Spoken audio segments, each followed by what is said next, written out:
नमस्कार. आपल्या सगळ्यांचे महाराष्ट्र सोशल न्यूज चॅनलमध्ये हार्दिक स्वागत. चला वळूयात एका नवीन बातमीकडे. आजची बातमी.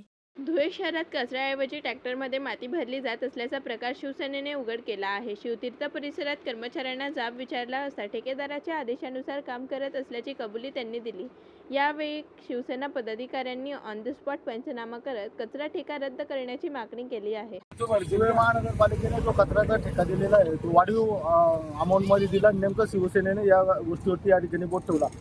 आज रविवारी सकाळी आमच्या शिवसेनेचे विधानसभा संघटक संदीप भाऊ सूर्यवंशी यांच्या लक्षात ज्यावेळेला आलं की शिवतीर्थच्या इथं कचऱ्याच्या जी माती भरली जाते त्यावेळेला त्यांनी इथला व्हिडिओ शूट केला. या कर्मचाऱ्यांना विचारल्यानंतर स्वच्छता कर्मचाऱ्यांनी त्या ठिकाणी सांगितलं की आम्हाला वजन देण्यासाठी या ठिकाणी माती सुद्धा भरायला ठेकेदाराने सांगितलेलं आहे. धुळेकरांना दररोज जर अशा पद्धतीने जर माती भरून शेकडो ट्रॅक्टर जर धुळ्याच्या कचरा डेपोमध्ये जात असतील तर निश्चितच हा ठेकेदार धुळेकरांच्या मालमत्ता कराच्या माध्यमातून त्या ठिकाणी पैसे गोळा करायचं काम करतो.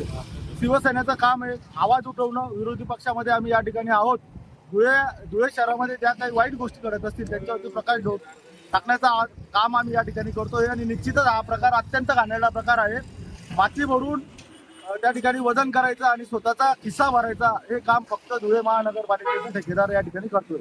बातमी आवडल्यास चॅनलला लाईक व सबस्क्राईब करा व दररोज अशा नवनवीन बातम्या पाहण्यासाठी चॅनलला फॉलो करा. धन्यवाद.